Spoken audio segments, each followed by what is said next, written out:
नमस्कार दोस्तों, बुद्धा वार्ता चैनल पर आपका स्वागत है। दोस्तों, दुनिया की दौड़ धूप में हम अक्सर यह भूल जाते हैं कि जीवन का सच्चा आनंद प्राप्त करने के लिए हमें वर्तमान क्षण में जीना आवश्यक है। यही वर्तमान क्षण वह रहस्य है जो हमें अनंत खुशी दे सकता है। यह कैसे संभव है? वर्तमान क्षण में जीने का मतलब है कि हम अतीत की पछतावे और भविष्य की चिंताओं को छोड़कर पूरी तरह से वर्तमान पर ध्यान केंद्रित करें। हम अपने चारों ओर की सुंदरता को महसूस करें, छोटी छोटी खुशियों का आनंद लें और जीवन के हर पल का मूल्य समझें। यह सुनने में सरल लगता है ना? लेकिन वास्तव में यह एक कठिन प्रयास हो सकता है। हमारे मन में अक्सर नकारात्मक विचार आते हैं जो हमें वर्तमान क्षण से भटका सकते हैं। फिर भी चिंता की कोई बात नहीं है। आज की यह कहानी आपको वर्तमान पल में रहने की कला सिखाएगी, इसलिए अंत तक ध्यान पूर्वक सुनिए। एक बार की बात है, एक नगर में एक लड़का रहता था जिसका नाम था राहुल। वह अपने जीवन से बहुत निराश था। उसकी निराशा का कारण यह था कि वह अब तक अपने जीवन में कुछ भी नहीं कर पाया था। उसके माता पिता उसे रोज ताने मारते थे कि तुम्हारे सभी मित्र कुछ न कुछ कर रहे हैं, लेकिन तुम अभी भी घर बैठे हो। दोस्तों के बीच भी अक्सर उसका मजाक उड़ाया जाता था। जब वह कहीं जाता तो लोग उससे पूछते थे, बेटा तुम क्या कर रहे हो? उसे यह बताने में भी शर्म आती थी कि वह कुछ नहीं कर रहा है। धीरे धीरे उसने रिश्तेदारों से मिलना जुलना कम कर दिया और लोगों से मिलना भी बंद कर दिया। वह ज्यादातर समय घर पर ही रहता, अकेला रहता और भगवान को कोसता रहता। वह अपनी किस्मत को दोष देता था। अब उसे अपना जीवन बोझ लगने लगा था। कभी कभी वह सोचता कि कब वह कुछ करने के योग्य बनेगा, और फिर वह सोचता कि जिंदा रहने से अच्छा मर जाना ठीक है। एक दिन वह अपने नगर की एक गली से गुजर रहा था। तभी उसने देखा कि एक गुरु दुख और परेशानियों पर उपदेश दे रहे हैं। वह भी इस भीड़ में सबसे पीछे बैठकर गुरुजी के प्रवचन सुनने लगा। गुरुजी कह रहे थे कि दुख हमें जीवन की कीमत समझाता है। यह हमें सिखाता है कि सुख कितना अनमोल है। दुख एक शिक्षक की तरह है जो हमें जीवन की सच्चाई दिखाता है और हमें जीने का सही तरीका सिखाता है। दुख आने पर आप चाहे तो जिंदगी जीना भी सीख सकते हैं। आप चाहे तो कुछ भी हासिल कर सकते हो, और अगर चाहे तो एक कोने में बैठकर रो सकते हो। इन सभी बातों को राहुल ध्यान से सुन रहा था, लेकिन गुरुजी की ये बातें उसे पसंद नहीं आईं। उसने खड़े होकर कहा, कुछ भी सीखने से दुख दूर नहीं होता है, इसमें केवल दर्द होता है। दुख की पीड़ा अनंत है। ऐसा लगता है कि इसके बाद कुछ होने वाला नहीं है। इससे कुछ भी फर्क नहीं पड़ता है।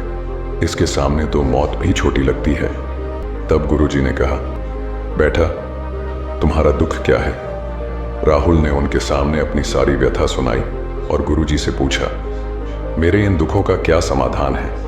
ये सुनकर गुरुजी मुस्कुराए और बोले, तुम उसी दिन मेरे पास आना जब तुम्हारे जीवन में वास्तविक दुख आए। मैं तुम्हारी समस्या का समाधान अवश्य करूंगा। यह कहकर गुरु वहां से चले गए।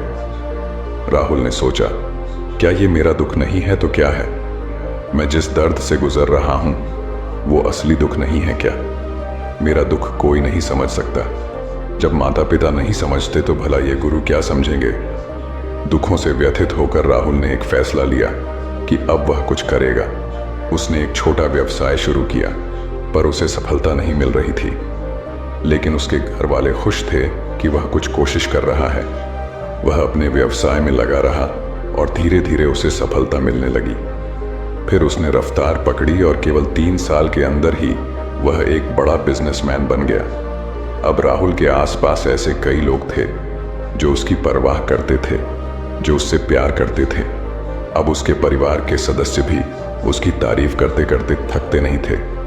दिन प्रतिदिन उसके मित्रों की संख्या बढ़ती जा रही थी। अब वह अपनी जिंदगी से बहुत खुश था। उसके कुछ दोस्तों ने उसे सलाह दी, जब तुम एक बड़ा बिजनेसमैन बनकर बहुत खुश हो तो सोचो तुम्हें कितनी खुशी होगी अगर तुम इस शहर और इस राज्य के सबसे बड़े बिजनेसमैन बन जाते। कितने लोग आपसे जुड़ना चाहेंगे। लोग तुम्हारे आगे पीछे घूमेंगे। तुम्हारी कितनी बड़ी ख्याति होगी, और स्वयं राजा भी आपसे दोस्ती करना चाहेंगे। जरूरत पड़ने पर आपसे पैसे भी उधार लेंगे। दोस्तों की यह बात राहुल के मन में बैठ गई। अब वह और पैसे कमाने की कोशिश करने लगा, लेकिन उसे यह सब बहुत ही जल्दी चाहिए था। वह समय बर्बाद नहीं करना चाहता था। वह अधिकांश समय इन चीजों को प्राप्त करने में लगाने लगा, इसलिए वह ऐसे काम करने लगा जो सही नहीं थे। उसने पैसे उधार लेना शुरू कर दिया। अपने दोस्तों से पैसे की मंत्र और अधिक मुनाफा कमाने के लालच में वह अपने माल में मिलावट करने लगा। उसने अन्य व्यापारियों के खिलाफ भी साजिश रची और उन्हें धमकाया। जैसा उसके दोस्त कहते थे वैसा ही करता था। वह इन तरीकों से ज्यादा पैसा कमा रहा था, पर अब उसके जीवन में पहले जैसा चैन नहीं रहा। उसकी मानसिक शांति गायब हो गई थी और वह रात को सो नहीं पाता था। वह विचारों में रहता था। वह सब कुछ कर रहा था, पर उसे किसी चीज में सुख नहीं मिल रहा था। एक दिन राहुल अपनी गाड़ी से कहीं जा रहा था, तभी रास्ते में उसे गुरु का आश्रम दिखाई दिया।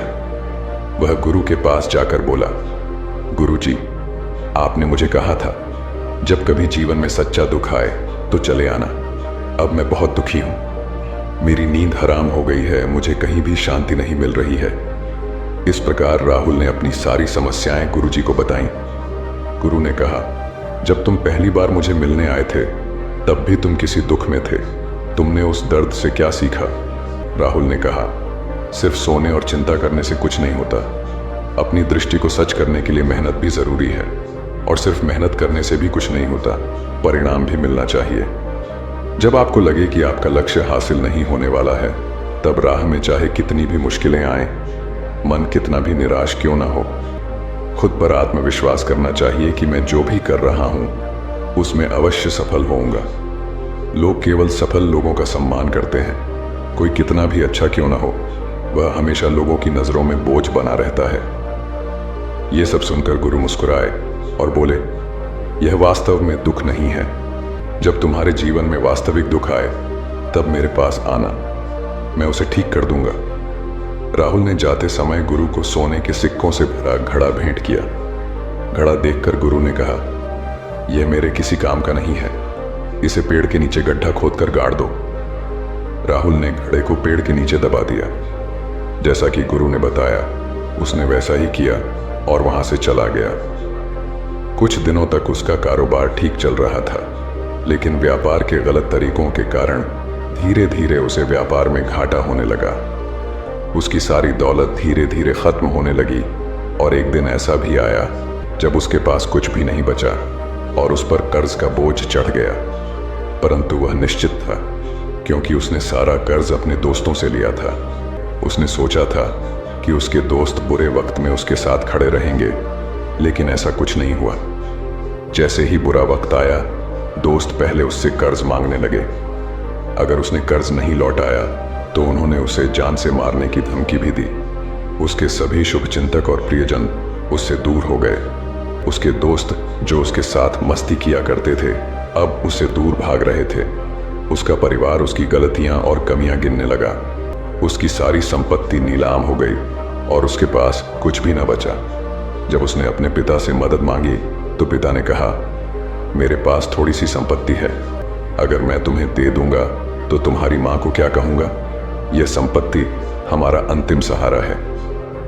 राहुल के मन में गहरा दुख छा गया। उसके आसपास कोई नहीं था जो उसके दुख को समझ सके। लोगों के इस विश्वासघात के कारण वह अंदर से टूट चुका था। वह सोचने लगा कि अब जीने का कोई मतलब नहीं है, अब मौत ही मेरा सहारा है। वह आत्महत्या करने के लिए पहाड़ी पर जा रहा था। तब उसे याद आया कि गुरु ने उससे कहा था, जब तुम्हारे जीवन में वास्तविक दुख हो तब मेरे पास आना।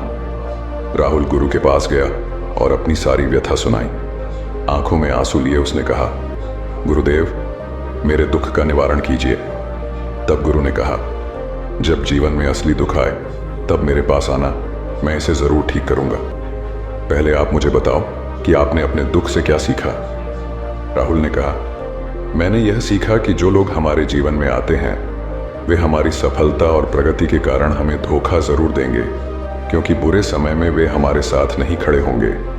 वे अच्छे समय में ही हमारा फायदा उठाएंगे और बुरे समय में हमें छोड़ देंगे।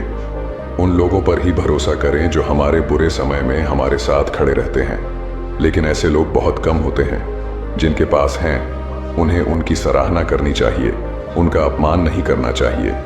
कभी भी किसी के खिलाफ साजिश नहीं रचनी चाहिए। अपना काम ईमानदारी और धैर्य से करें और कभी लालची न बने।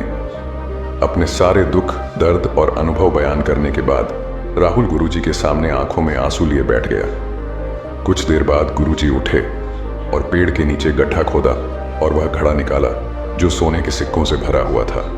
उन्होंने सबल को देकर कहा, मेरे पास तब आना जब तुम्हारे जीवन में वास्तविक दुख हो। राहुल ने अपने गुरु को धन्यवाद दिया और उन्हें प्रणाम करके चला गया। उसने पैसों से एक छोटा सा व्यवसाय शुरू किया। अब वह छोटा व्यापारी बनकर भी खुश था। उसने पूरी लगन और ईमानदारी से कारोबार किया और जल्द ही वह अपने शहर का एक बड़ा व्यापारी बन गया। उसका जीवन सुख सुविधाओं से भरा हुआ था, लेकिन जीवन में दुख कभी भी आ सकता है। राहुल के जीवन में भी दुख आया। उसके माता पिता की मृत्यु हो गई। वे दोनों एक ही दिन मर गए। राहुल अपने माता पिता से बहुत प्यार करता था, इसलिए उनके निधन से उसे गहरा सदमा लगा। उसने अपने माता पिता का अंतिम संस्कार किया।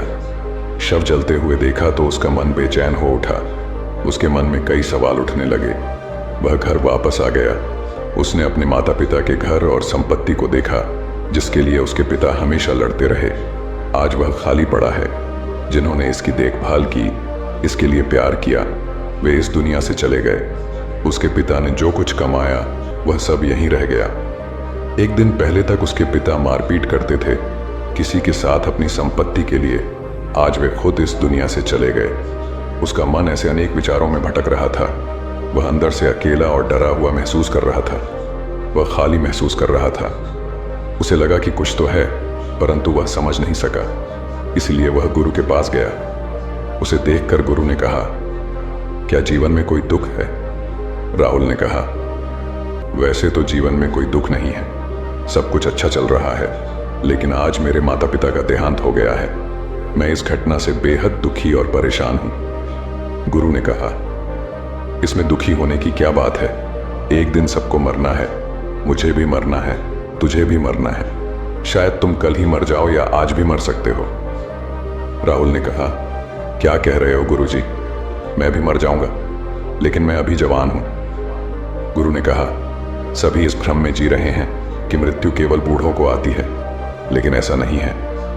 जवान भी मर जाते हैं, बच्चे भी मर जाते हैं। मौत का उम्र से कोई लेना देना नहीं है। ये सभी को प्रभावित करती है।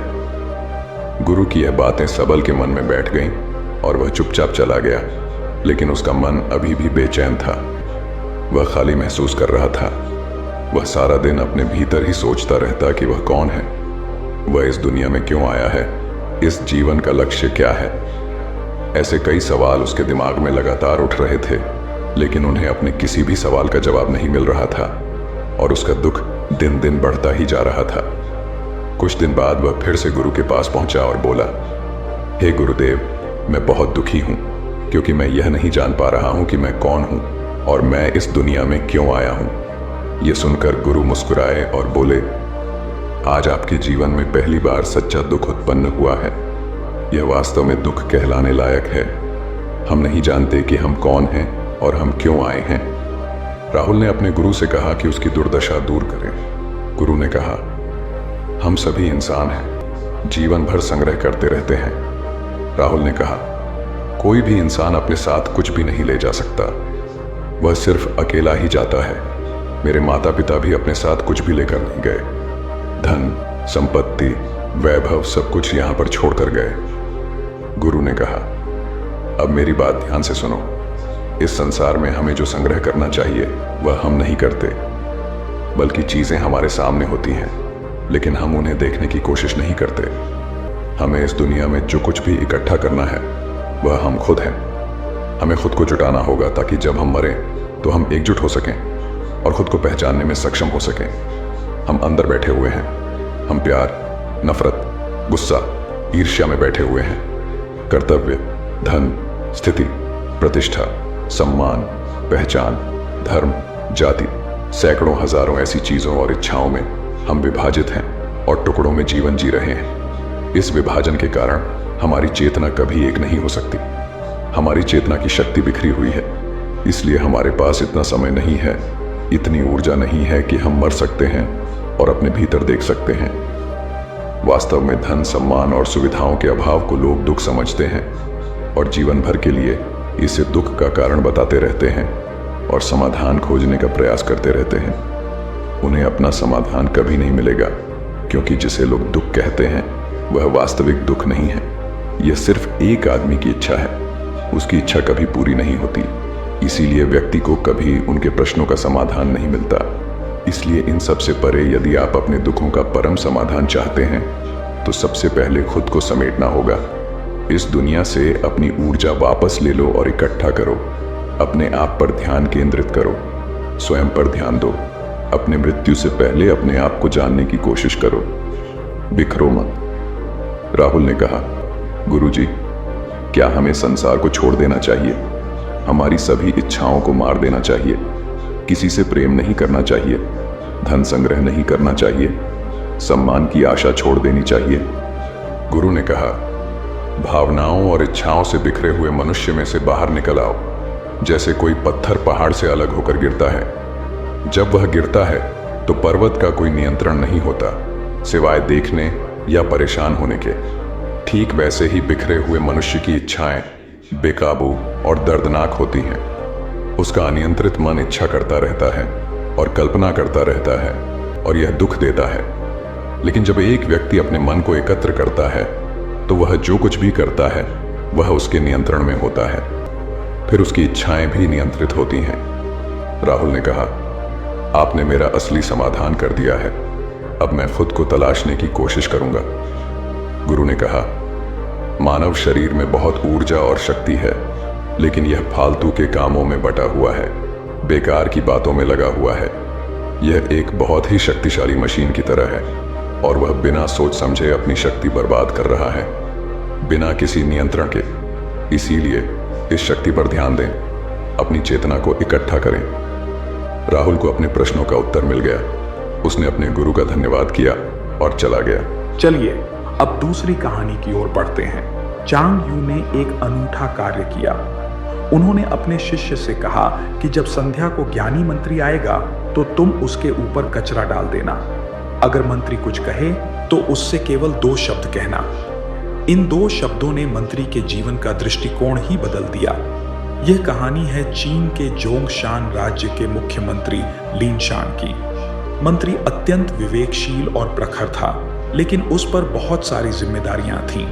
उसे सेनापति और मंत्रियों के साथ सामंजस्य बैठाना था, सबको साथ लेकर चलना था, जनता के लिए योजनाएं लागू करनी थीं और साथ ही राजा को भी संतुष्ट रखना था। मंत्री पर हमेशा किसी न किसी मसले का दबाव रहता, जिससे उसका स्वभाव चिड़चिड़ा हो गया था और वह अक्सर तनावग्रस्त रहता था। एक दिन मुख्यमंत्री की पत्नी ने कहा, मुझे पता चला है कि पास के नगर में चांग यू नामक एक प्रख्यात विचारक ठहरे हुए हैं। पहले वह किसी राज्य के मंत्री थे, लेकिन अब कुछ समय से वह यहीं पास के आश्रम में निवास कर रहे हैं। मुझे सूचना मिली है कि वह बहुत ही सरल और व्यावहारिक तरीकों से लोगों की समस्याओं का हल निकालते हैं। आप उनसे मिलिए, आपको निश्चित रूप से सहायता मिलेगी। मंत्री ने चुपचाप लंबी यात्रा की और चांग यू के पास पहुंचे। उन्होंने कहा, पिछले कुछ दिनों से मेरे मन में बेचैनी बढ़ती जा रही है। मैं स्वयं को नियंत्रित नहीं कर पाता हूं और छोटी छोटी बातों पर मेरा गुस्सा फूट पड़ता है। आप मुझे मन को शांत करने का उपाय बताइए। चांग यू ने मंत्री की बात ध्यानपूर्वक सुनी और मुस्कुराते हुए कहा, आप समझदार हैं, इसलिए मन को नियंत्रित करने की बात कर रहे हैं। आप कुछ समय विश्राम करें और शाम को मुझसे मिलें। मंत्री के जाने के बाद चांग यू ने एक अद्भुत कार्य किया। उन्होंने अपने शिष्य से कहा, जब शाम को मंत्री आएंगे तुम दूसरी ऊंचाई पर एक हाथ में झाड़ू और दूसरे में कचरा भरी टोकरी लेकर खड़े हो जाओ और जब मंत्री अंदर आए उसके ऊपर कचरा फेंक दो। मंत्री जब कुछ कहें तो उसे ये शब्द कहना।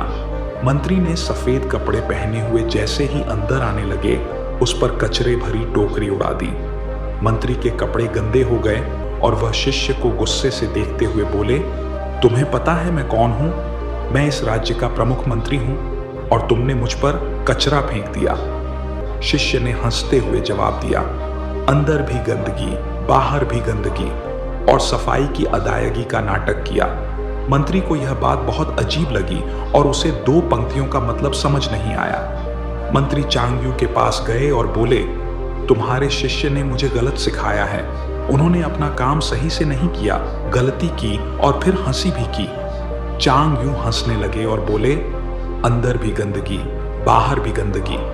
मंत्री ने पूछा, इसका क्या मतलब है? तुम्हारे शिष्य ने भी यही कहा था। चांग यू ने जोर से हंसते हुए जवाब दिया। मंत्री को शर्मिंदगी महसूस हुई और उन्होंने सोचा कि मैं तो अपने आप को बहुत ज्ञानी समझता था, लेकिन शायद मैंने चांग यू से बहुत आसान सवाल पूछ लिया। चांग यू ने कहा, कोई बात नहीं, इस सवाल का जवाब तुम्हें खुद मिल जाएगा। जब जवाब मिल जाए तब मेरे पास आ जाना। मंत्री अपने घर वापस लौट आए और उन्होंने बार बार उन 2 पंक्तियों को सोचा। 3 दिन बीत गए, लेकिन उन्हें उन पंक्तियों का मतलब समझ नहीं आया। फिर एक दिन जब वे अपने बगीचे में घूम रहे थे तो उन्होंने देखा कि हरे भरे पेड़ों के बीच एक मुरझाया हुआ कमजोर पेड़ खड़ा था। मंत्री को थोड़ा आश्चर्य हुआ जब उन्होंने देखा कि मिट्टी, पानी और हवा सब कुछ वैसा ही है, लेकिन वह एकल पेड़ क्यों सूख रहा है? मंत्री ने पेड़ के पास जाकर ध्यान से देखा तो उसके चेहरे पर एक मुस्कान आ गई। खुशी खुशी वह चांग यू के आश्रम चले गए, पर शिष्य ने फिर से कचरा फेंक दिया। लेकिन इस बार मंत्री ने कहा, कोई बात नहीं। वे हंसते हुए चांग यू के पास गए, लेकिन चांग यू ने देखा कि मंत्री पर कचरा गिरा हुआ है, फिर भी वह हंसते हुए आ रहे थे। उन्होंने तत्काल कहा, आज आपने रहस्य जान लिया।